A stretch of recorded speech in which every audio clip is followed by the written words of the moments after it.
La majorité des personnes imaginent que n'importe quel message sur Jésus, tant qu'il parle d'amour et de foi, doit être accepté comme vrai. Mais l'apôtre Paul ne pensait pas ainsi. Dans la lettre aux Galates, il déclara que même si un ange descendait du ciel et prêchait quelque chose de différent de l'évangile original, cet ange devrait être considéré comme maudit. Oui, maudit, un mot fort, utilisé par quelqu'un qui comprenait le danger mortel de distordre la vérité du Christ. Paul se trouvait devant des églises qui avaient commencé correctement, mais qui étaient séduites par des enseignements qui semblaient spirituels, mais qui vidaient la croix. Ce qui était en jeu n'était pas seulement la doctrine, mais le salut. Et cet même avertissement, fait il y a presque 2000 ans, reste aussi urgent qu'à l'époque. Car aujourd'hui, comme alors, de faux évangiles continuent de se déguiser, séducteurs et dangereusement proches de la vérité. Si vous valorisez un évangile sans maquillage, directement des Écritures et avec la profondeur que Paul exigerait, cette chaîne est votre place. Abonnez-vous et restez ici, car la vérité doit encore être dite, sans filtre et sans concession. Depuis les premiers versets de l'épître aux Galates, l'apôtre Paul rompt avec le modèle commun de ses lettres, choisissant de ne pas commencer par des remerciements ou des éloges à l'Église. Au lieu de cela, il part directement pour une exhortation sévère, exprimant sa perplexité face à la rapidité avec laquelle les chrétiens de Galatie abandonnaient l'évangile authentique. Ce choix rhétorique n'était pas une négligence, mais une stratégie pastorale soigneusement pensée, révélant la gravité du problème auquel cette communauté faisait face. Paul aperçut que le danger n'était pas seulement doctrinal, mais spirituel et existentiel. L'âme de la foi chrétienne était en jeu, et la contamination de l'Évangile par des enseignements déformés exigeait une réponse immédiate. L'urgence de Paul est entrelacée avec sa profonde responsabilité en tant qu'apôtre du Christ. Il ne parlait pas comme un moraliste indigné, mais comme quelqu'un qui portait le fardeau du soin pour les églises. Sa réaction énergique démontre que pour lui, toute altération du message de Jésus n'était pas une question secondaire. Le salut, la liberté en Christ et la véritable communion avec Dieu étaient mises en danger. En alertant avec tant de véhémence dès le début de la lettre, Paul établit également le ton qui guidera tout le reste de l'épître, soulignant qu'il ne s'agit pas d'une divergente légère, mais d'une crise spirituelle qui devait être affrontée avec clarté et courage. Il est important de noter que Paul traitait avec des communautés qu'il avait lui-même aidé à former. Son engagement personnel avec les Galates rendait leur déviation de l'évangile vrai encore plus douloureuse. Ceux qui avaient autrefois reçu avec joie la bonne nouvelle de Christ étaient désormais séduits par un système religieux qui revenait aux exigences de la loi, vidant la croix de son véritable sens. Le ton de désapprobation de Paul, par conséquent, naît d'un cœur qui aime profondément et qui ne supporte pas de voir ses enfants spirituels être piégés par des enseignements qui enchaînent. L'avertissement sévère de Paul révèle également le rôle prophétique qu'il assumait devant la communauté chrétienne. Il ne suffisait pas d'enseigner, il était nécessaire de confronter lorsque la vérité était compromise. Son attitude dans les premiers versets de Galates est similaire à celle des prophètes de l'Ancien Testament, qui dénonçaient l'infidélité du peuple avec fermeté et zèle. L'apôtre ne s'inquiétait pas de l'approbation humaine, mais de la fidélité à Christ. Il savait que plaire aux hommes pourrait lui coûter l'intégrité de l'Évangile. Le choix de Paul d'ouvrir la lettre par un appel urgent à la repentance continue de résonner fortement dans nos jours. À une époque où tant de messages religieux sont façonnés pour plaire au goût du public, le courage de Paul nous rappelle que la vérité ne peut être sacrifiée sur l'autel de la convenance. Son exemple nous défie à aimer autant la vérité que les personnes, et à ne pas hésiter à confronter l'erreur lorsqu'elle menace de défigurer la beauté et la simplicité de l'évangile de Jésus-Christ. Lorsque l'apôtre Paul écrit aux Galates, dénonçant qu'il se tournait vers un autre évangile. Il ne se réfère pas simplement à une variation théologique au sein de la foi chrétienne. Il dénonçait une perversion complète du message central de l'évangile de Christ. En utilisant le terme « autre », Paul révèle que ce qui était accepté par les Galates n'était pas seulement une version alternative, mais une distorsion qui compromettait l'essence du salut. L'évangile que Paul a reçu par révélation de Jésus et qu'il prêchait avec audace était unique, immuable et suffisant. Toute altération, si petite fût-elle, corrompait son intégrité. Le faux évangile qui prenait pied parmi les Galates promouvait une combinaison entre la foi en Christ et les pratiques de la loi mosaïque, en particulier la circoncision. Ce type de syncrétisme suggérait que l'œuvre de Jésus sur la croix n'était pas complète et que la justification dépendait également de mérites humains. Pour Paul, cette idée n'était pas seulement erronée, mais extrêmement dangereuse. Elle annulait la grâce, imposait des fardeaux inutiles aux chrétiens et rouvrait des portes que Christ avait déjà fermées par son sacrifice. Le véritable évangile, selon Paul, était un message de liberté, et toute addition humaine était, en pratique, un esclavage déguisé en piété. L'indignation de Paul face à cet évangile faux montre également que le contenu de la foi chrétienne n'est pas négociable. Il ne présente pas l'évangile comme une opinion personnelle, mais comme une vérité absolue révélée par Dieu, en affirmant que même si lui-même ou un ange du ciel annonçait quelque chose de différent, ce messager devrait être considéré comme maudit. Paul établit un critère ferme. L'évangile ne peut être adapté au goût des époques, des cultures ou des préférences personnelles. C'est une révélation divine, pas une construction humaine. Son essence est la grâce, pas la performance. C'est la croix, pas la loi. La force avec laquelle Paul condamne l'acceptation d'un autre évangile ne vient pas d'un esprit intolérant, mais d'une conscience claire que des vies étaient trompées. Il savait qu'un évangile altéré ne sauve pas, mais trompe seulement. Un évangile qui promet la paix, mais nie la croix, n'est qu'une imitation dangereuse. Paul ne défendait pas un système théologique. Il préservait le chemin du salut. Son combat était pour l'intégrité du message qui a le pouvoir de transformer le cœur humain et de réconcilier le pécheur avec Dieu. Cet avertissement demeure profondément pertinent. À une époque marquée par le pluralisme religieux, le relativisme moral et les messages adaptés au marché de la foi, l'enseignement de Paul défie chaque chrétien à discerner entre l'évangile véritable et ses imitations. Encore aujourd'hui, il y a d'autres évangiles proclamés, des évangiles qui promettent le succès sans repentance, des bénédictions sans obéissance et une foi sans croix. La fidélité à l'évangile inchangé de Christ exige vigilance, connaissance des Écritures et courage pour rejeter ce qui plaît aux oreilles, mais détruit l'âme. L'apôtre Paul ne se voyait pas comme un penseur religieux indépendant, ni comme un leader qui inventait des doctrines à partir d'expériences personnelles. Lorsqu'il défend la pureté de l'évangile auprès des Galates, il se sent également obligé de réaffirmer la source de son message.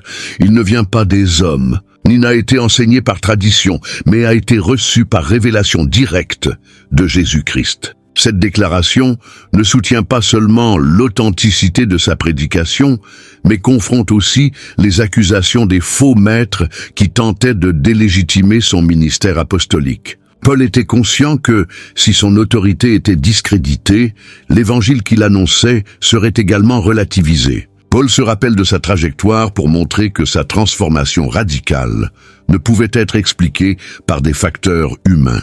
D'un persécuteur acharné de l'Église, il est devenu un proclamateur ardent du Christ. Ce changement ne pouvait avoir été causé que par une rencontre réelle et puissante avec le Seigneur ressuscité. En mettant en avant sa conversion, Paul ne cherche pas à s'exalter, mais à mettre en évidence que l'origine de sa mission était céleste. Il ne partageait pas seulement une philosophie de vie ou un ensemble de valeurs religieuses, mais communiquait un message qui lui avait été confié par le Christ lui-même.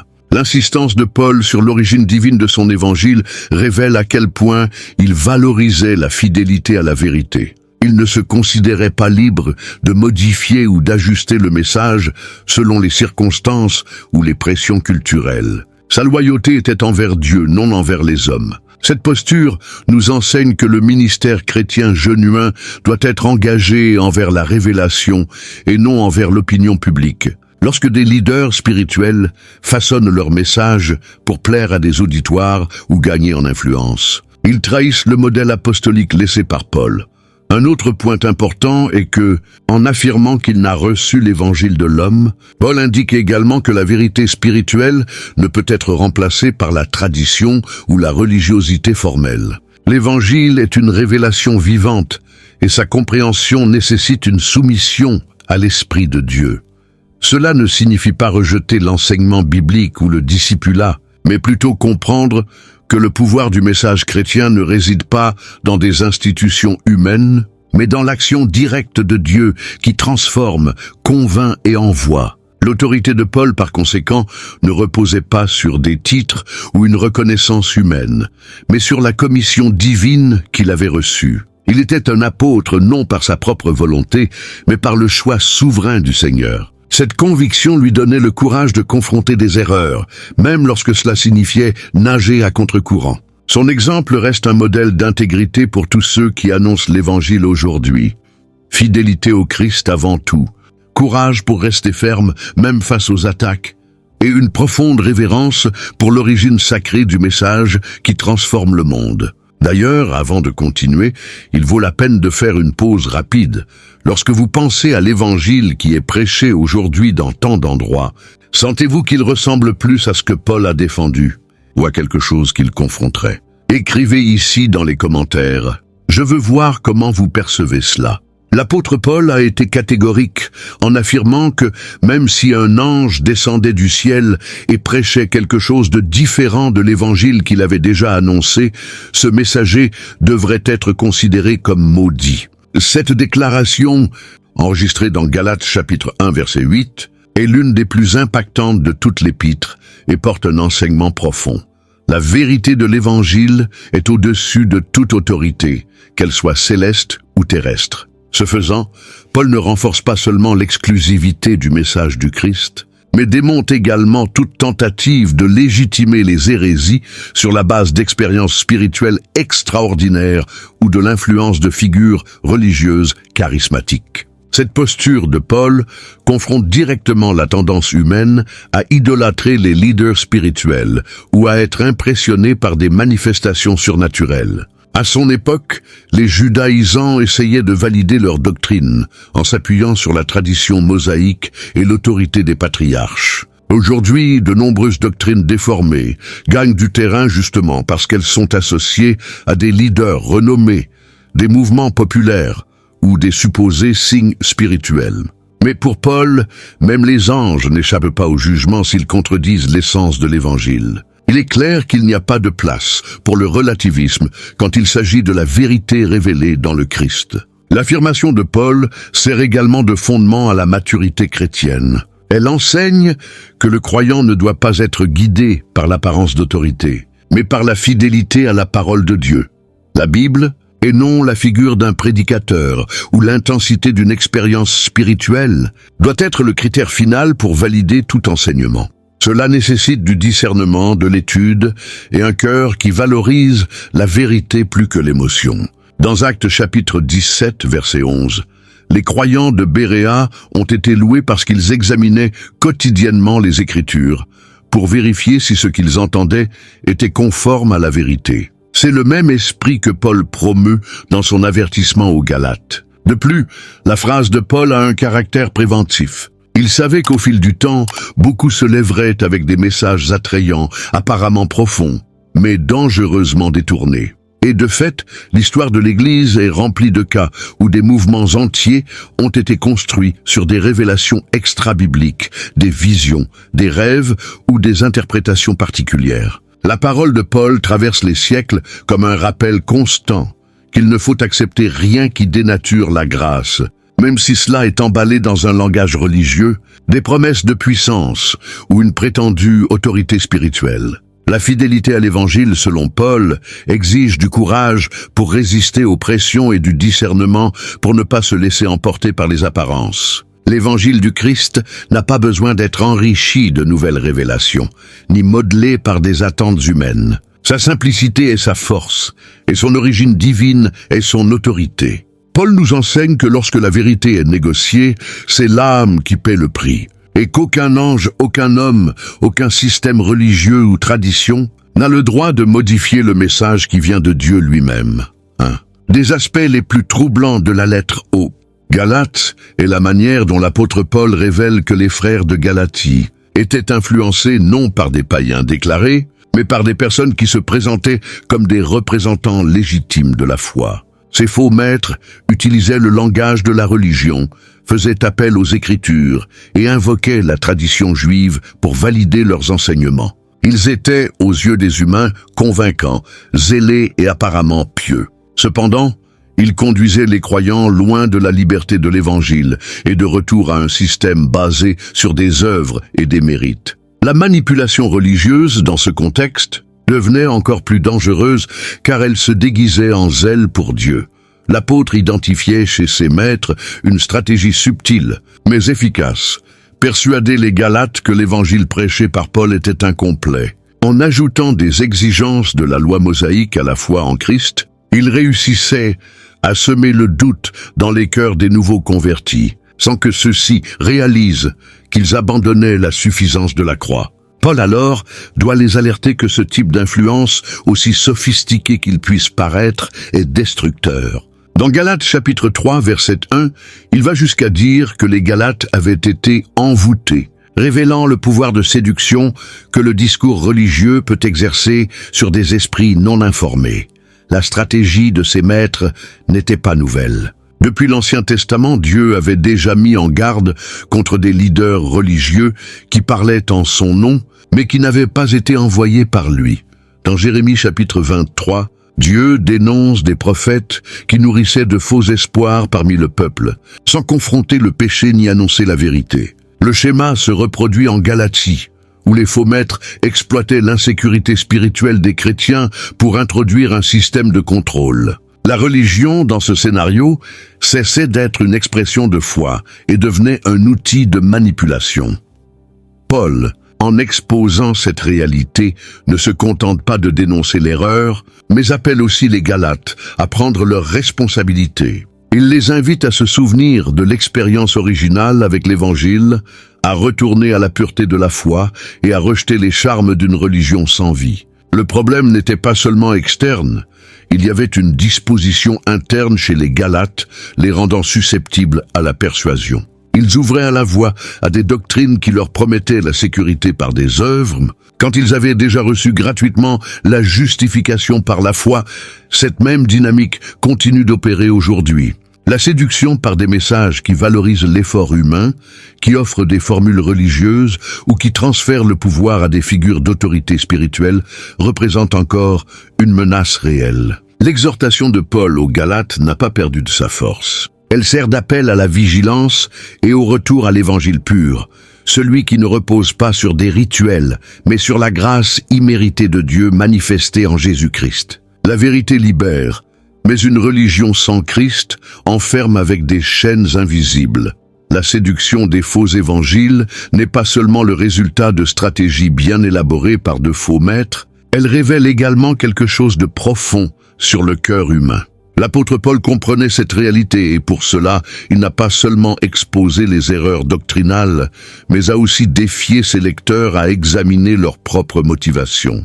Souvent, ce qui attire les gens vers des messages déformés n'est pas le contenu théologique en soi, mais les promesses qu'ils portent. Prospérité, reconnaissance, sécurité, facilité. Dans 2 Timothée chapitre 4, verset 3, Paul avait déjà anticipé qu'il viendrait un temps où les gens rejetteraient la saine doctrine et chercheraient des maîtres selon leurs propres désirs, amassant des enseignements qui plaisent à leurs oreilles. Cette inclinaison révèle une lutte intérieure entre la croix et l'ego. Le véritable évangile confronte l'orgueil humain, exige du repentir, invite au sacrifice et pointe vers une grâce qui est reçue, non conquise. C'est pourquoi beaucoup préfèrent un évangile adouci, qui valide les comportements, promeut l'auto-assistance déguisée en foi et offre une spiritualité sans exigence de renoncement. Ces évangiles séduisants sont façonnés pour la consommation émotionnelle et non pour la transformation spirituelle. Ils satisfont momentanément, mais ne régénèrent pas le cœur.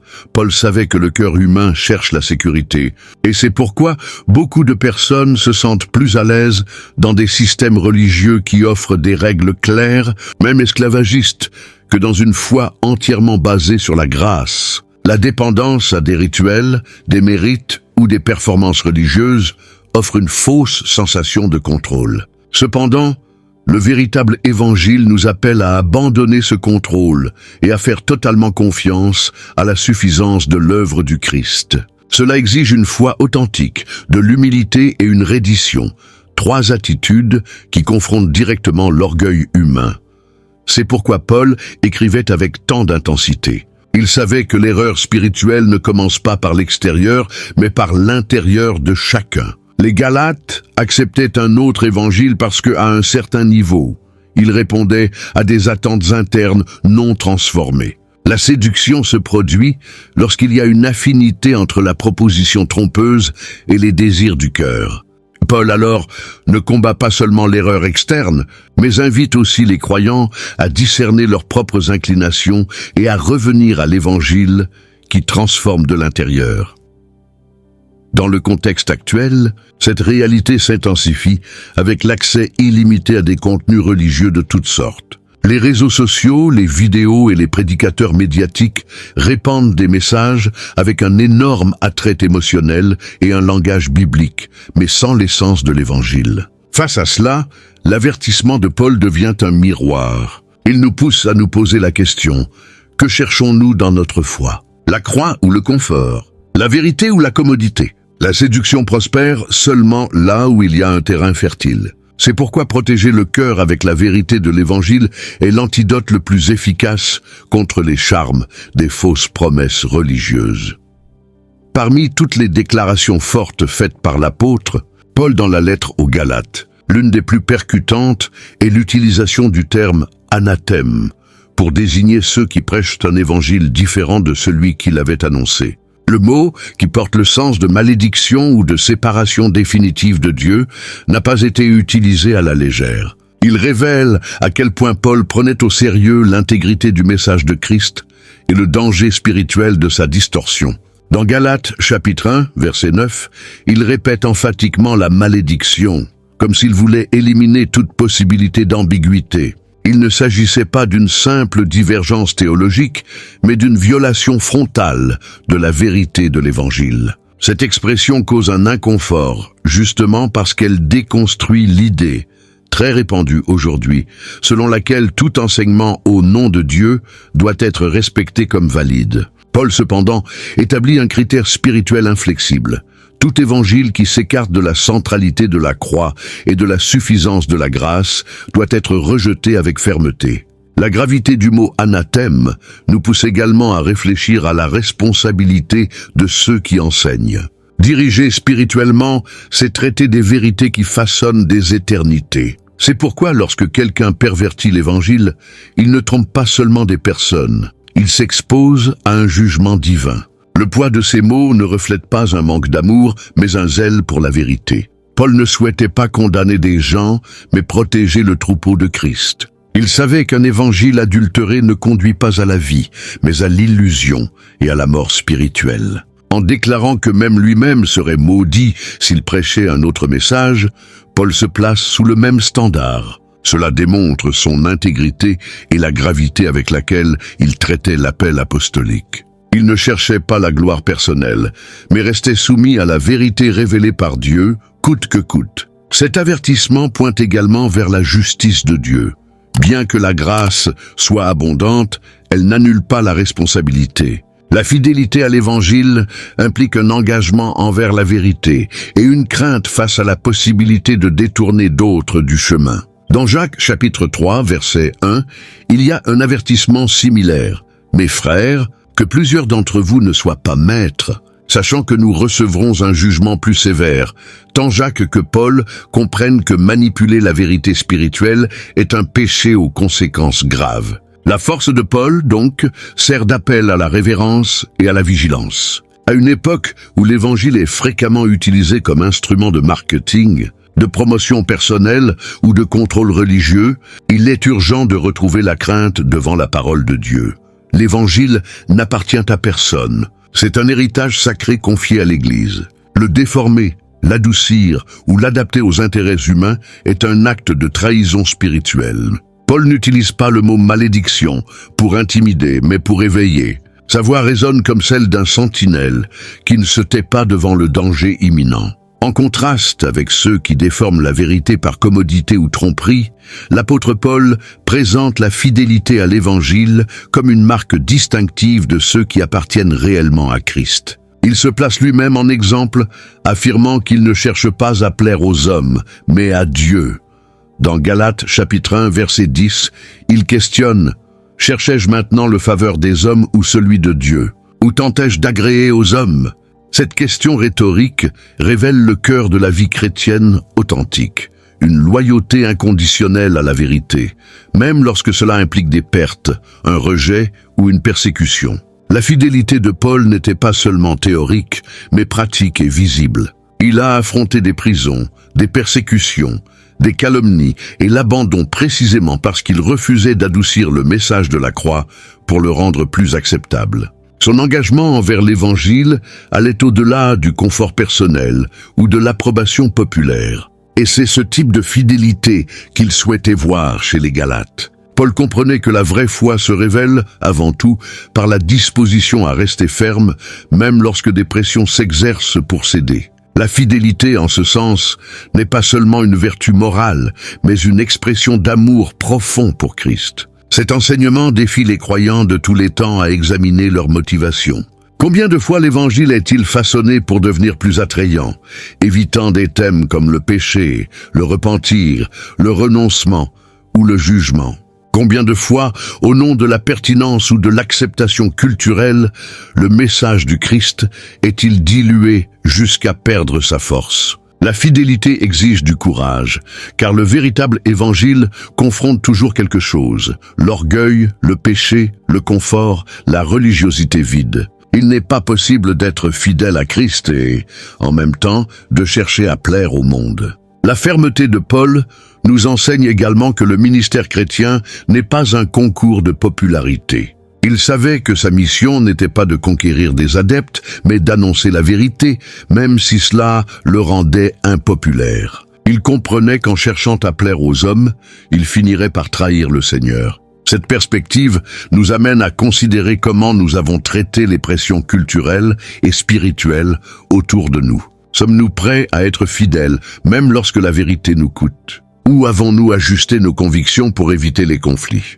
La fidélité, donc, est le véritable thermomètre de la foi. Il ne s'agit pas de perfection, mais d'engagement.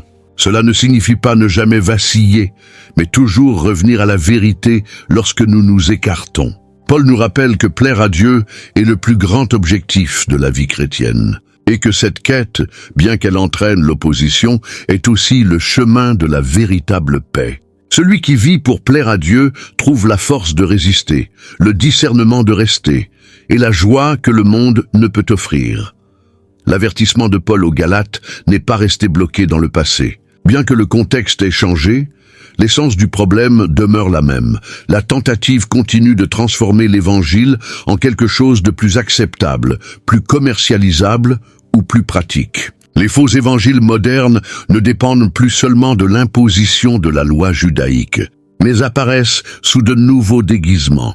L'évangile de la prospérité, l'évangile de l'auto-assistance, l'évangile de la performance religieuse. Chacun d'eux maintient l'apparence de la vérité, mais nienne dans les faits la suffisance du Christ. Dans 2 Corinthiens chapitre 11 verset 4, Paul avertissait déjà que certains prêcheraient un autre Jésus, recevraient un autre esprit et annoncerait un autre évangile, et que beaucoup accepteraient facilement ces versions altérées. Aujourd'hui, l'un des déguisements les plus dangereux est celui de la spiritualité sans croix. C'est un discours qui exalte l'amour de Dieu, mais qui se tait sur la nécessité de repentance. C'est la promesse de bénédiction sans obéissance, de foi sans transformation. Ces évangiles n'exigent pas de renoncement, n'affrontent pas le péché, et pour cette raison attirent des foules. Mais en retirant les piliers de l'évangile biblique, ils perdent aussi leur pouvoir de régénérer.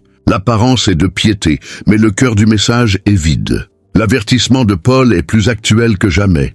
L'évangile qui plaît au monde déplaît souvent au ciel. Un autre déguisement commun est le moralisme religieux, qui remplace la grâce par une liste de règles et de normes humaines. Bien que différent de l'évangile de la grâce, ce moralisme se déguise en sainteté et finit par imposer des poids que Christ a déjà portés sur la croix. Les faux évangiles peuvent aussi se manifester à travers la manipulation émotionnelle, des expériences mystiques ou même des discours bibliques qui ignorent le contexte des Écritures. La subtilité réside justement dans cela.